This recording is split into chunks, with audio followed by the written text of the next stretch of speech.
premiership of Anthony Eden got off to a good start as he was able to get unemployment down to a record 1%, whereas Churchill had worked closely with FDR and the Democrats for so many years. He mistrusted the new Republican president, Dwight D. Eisenhower, and did not know how to work with him. Eden was determined to forge a strong personal tie to the new administration. This Anglo-American alliance, however, would be tested in Egypt's Sinai Desert. The new Egyptian president, Abdel Nasser, believed that given Egypt's population size and historical standing, that it should be the head of the Arab world, a spot he began vying for control with peer competitor Iraq. Britain was still incredibly upset over the loss of their control over Egypt, including their military bases, and in 1955, Eden signed the Baghdad Pact, which formed an anti-communist, anti-Egyptian alliance with Iran, Iraq, Pakistan, and Turkey called the Central Treaty Organization. At the time, Nasser was sending aid to Palestinian Fedayeen soldiers operating out of the Gaza Protectorate, an Egyptian puppet state following the Arab-Israeli War. The Fedayeen would launch insurgency-style attacks onto Israel in attempts to break morale and attempt to take back territory. The Israelis responded with reprisal attacks, which saw them cross into Palestinian-controlled territory and attack civilians and burn Arab villages. Nasser believed an uptick in reprisals at that time indicated that the British were forming a large-scale conspiracy against Egypt, which would include the Israelis. The Americans were determined to maintain a positive relationship with Egypt, which they saw as an essential counterweight to Soviet expansion in the Middle East. In 1955, Egypt was unsatisfied with the terms of an American weapons deal, and they bought a large quantity of Soviet weapons through Czechoslovakia. Britain was one of the main weapons suppliers in the Middle East, and the introduction of Soviet alternatives terrified them. The influx in weapons also scared the Israelis, who believed Nasser was planning an invasion of Israel, and they began drawing up war plans to invade the Sinai Peninsula. At this time, Israel's closest ally and supplier of weapons was France, who agreed that Nasser was also a threat. Nasser began sponsoring demonstrations in Transjordan against the Arab Legion, which was the British-controlled civil police. King Hussein was forced to expel the British officers from his forces and replace them with Arab ones, also renaming the army the Jordanian Armed Forces, although he still pledged to remain a British ally. The Arabization of the Jordanian army drew Eden's ire not towards the king, but rather Nasser, who he finally agreed to France Israel that he, along with Arab unity, was a threat that must be dealt with. In July 1956, the threat level increased dramatically when Nasser began the Suez Crisis by nationalizing the Suez Canal, something which Eden believed violated the agreement of Britain's prior withdrawal from the country. 67% of all British oil passed through the canal, which was of vital importance as the island only ever had crude reserves of up to 6 weeks. Eden believed that this rash behavior was certain to cause the U.S. to support his side, but he underestimated Eisenhower's commitment to the U.S. to oversee broad decolonization around the globe. In October, a joint British-French-Israeli plan to invade Egypt and seize back the canal began with Operation Kadesh, where the Israelis began a large-scale surprise invasion, quickly seizing the Sinai Peninsula. British and French forces followed up with Operation Musketeer by launching a surprise bombing attack on the Egyptian Air Force's parked fleet in an effort to gain air superiority, which was preceded with a series of heavy bombing runs.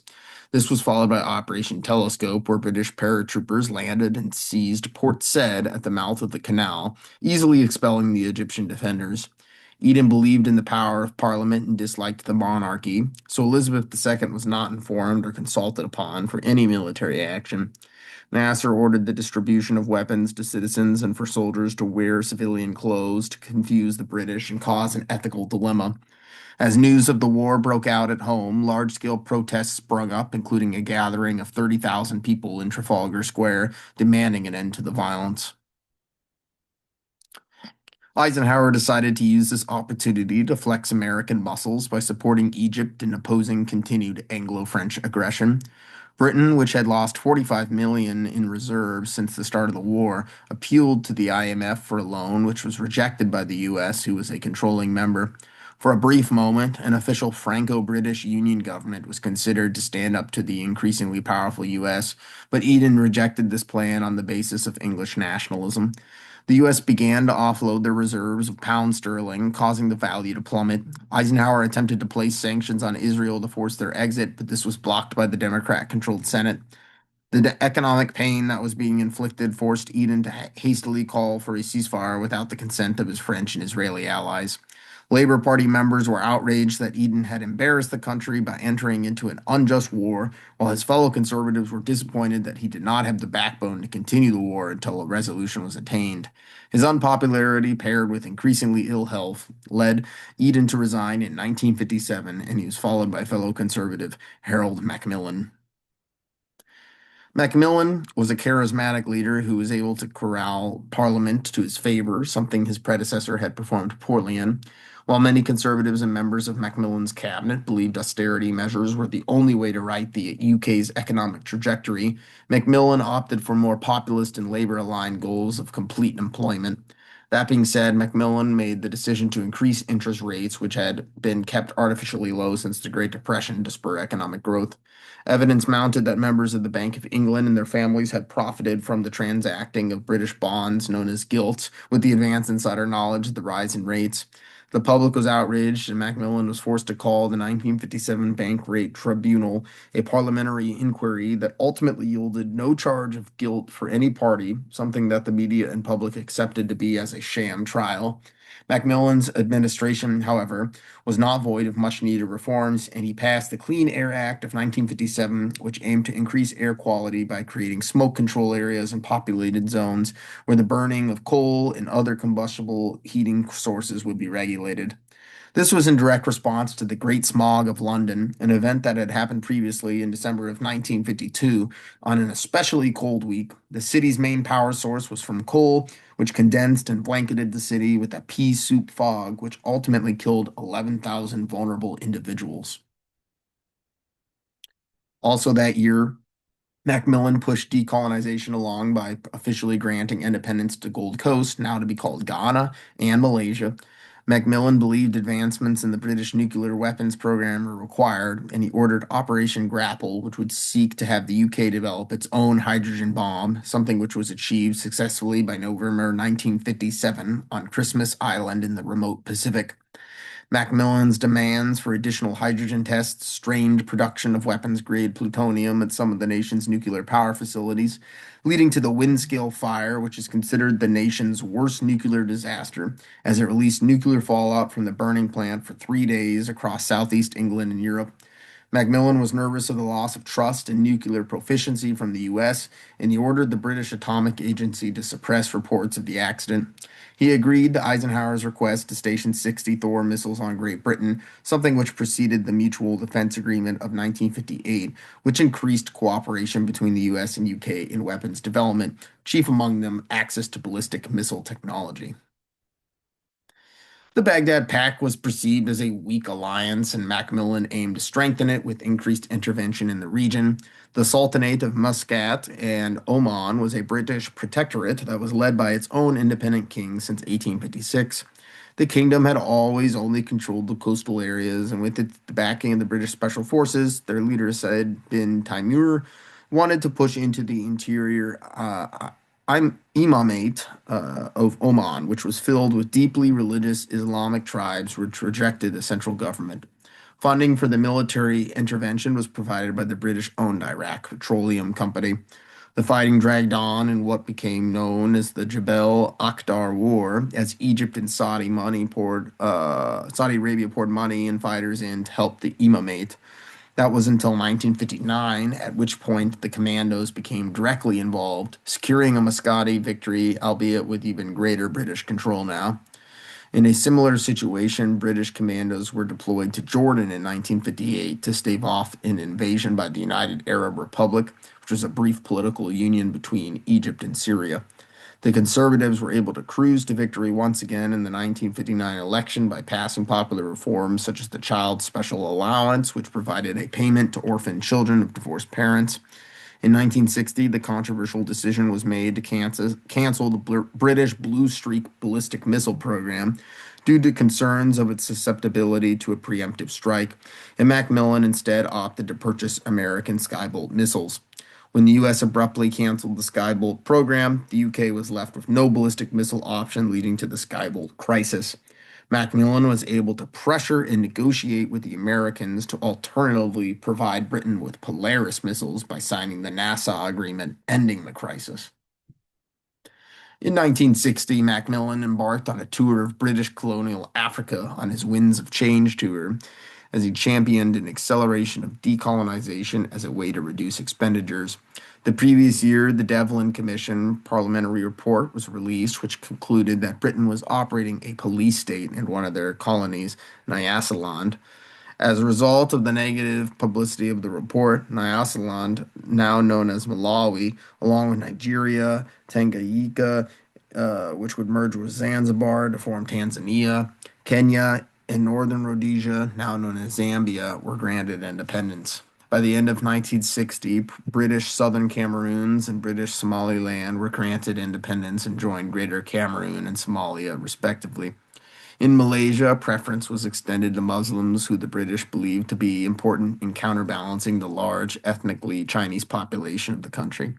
An increasingly militant Indonesia would later claim they would gobble Malaysia raw, prompting Macmillan to dispatch British troops to safeguard Malaysia, resulting in an undeclared war called the Indonesian Confrontation. The Factories Act of 1961 further increased regulations surrounding the working environment of industrial facilities by mandating limits on exposure to industrial noise and the exposure of dangerous open moving parts. That year, Macmillan decided to relinquish British control over Kuwait, prompting Iraqi territorial claims and an increase in hostilities, ultimately leading the British to launch Operation Vantage, where commandos aided by aircraft carrier were able to deter any Iraqi aggression. Additionally, Sierra Leone was granted full independence. Macmillan supported the formation of the National Economic Development Council in 1962, which was a body meant to bring together representatives from business interests, trade unions, and government to enact more sound policy.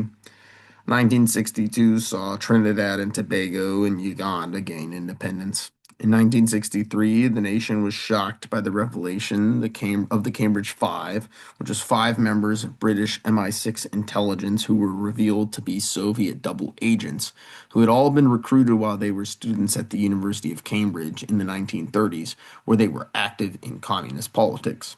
Shortly before the investigation went public, Donald MacLean, Guy Burgess, and Kim Philby, three of the five double agents, escaped to the Soviet Union, while Anthony Blunt and John Cairncross, the remaining two, were caught and held for questioning. The Cambridge Five had flown under the radar, stealing British secrets for 20 years, greatly shaking Eisenhower's confidence in British intelligence. When JFK was then elected in 1963, Macmillan was initially worried he would be anti-British due to his Irish heritage, but he was pleasantly surprised that the new U.S. president wanted to foster greater cooperation between the nations.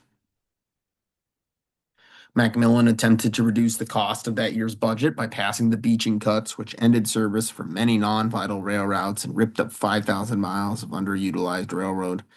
Independence was granted to Kenya in 1963, a relatively uneventful affair in stark contrast to the violent oppression of the Mau Mau Rebellion just a few years earlier.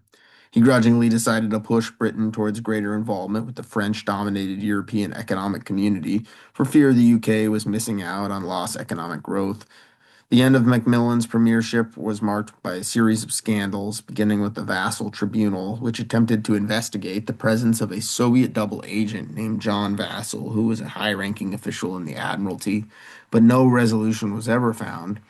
This was followed by the Profumo affair, in which his Secretary of War, John Profumo, had an affair with 19-year-old dancer Christine Keeler. The blame for his indecency was initially placed on a 50-year-old doctor named Stephen Ward, who had introduced Profumo to Keeler, and prostitution charges were levied against him. As a result, Ward committed suicide by a barbiturate overdose, prompting a wider investigation into Keeler's relations, which ended in the revelation that she was also sleeping with a Soviet naval attaché named Yevgeny Ivanov. The affairs dealt a major blow to Macmillan's public image and ability to govern, and he was forced to resign in 1963, being followed by fellow conservative Alec Douglas. Douglas's short-lived administration would largely be void of meaningful legislative reform, spare for the Resale Prices Act of 1964, which banned the practice of retailers following a minimum agreed-upon price with the manufacturers, granting greater price freedom to retailers, allowing national expansion in that sector. In April that year, two radical left-wing college students showed up at Douglas's door and attempted to kidnap him. He was able to talk them out of their plan by reasoning if he was kidnapped, the conservatives would win in a landslide, and they agreed and opted to instead stay and drink beers with Douglas. Their reasonableness in the moment proved to be the right decision in their quest for an end to conservative politics, as Douglas lost the election the following year and was followed by Labor member Harold Wilson. Wilson, like prior Labor prime ministers, had a bold vision for what the state could undertake through wide-scale economic reform, something which would require him greater control over the powers of the Treasury. His solution was the creation of the Department of Economic Affairs, which would take over authority for long-term economic planning from the Department of Treasury, who would in turn focus on short-term liquidity. Separately, Wilson created the Ministry of Technology, which would attempt to enact policies encouraged to spur technological development and growth within the UK. Wilson's policies, of course, came headfirst with the reality of the British economy, which had still not escaped out from under the balance of payments crisis. Wilson refused to devalue the pound and instead opted to drastically increase tariffs on imports to curb the outflow of currency. Ultimately, this was not enough, and Wilson had no other choice but to devalue the pound by 14%. Budgetary constraints meant that Wilson was limited in what he could nationalize. He did satisfy the left by passing the Iron and Steel Act of 1967. The industry, which had previously been nationalized by Attlee, had then been reprivatized by the conservatives just a couple short years later, and now again it was being renationalized. The act combined the 14 large steel producers had arose from the privatization of the 1950s, which included Colville's, Consett, Dorman Long, English Steel, GKN, John Summers, Lancashire Steel, Parkgate, Richard Thomas and Baldwin's, Round Oak, South Durham Steel, the Steel Company of Wales, Stewart's and Lloyd's, and the United Steel Companies into one large mega corporation known as British Steel. This whiplash of privatization and nationalization would end up crippling the British steel industry, leading to its downfall.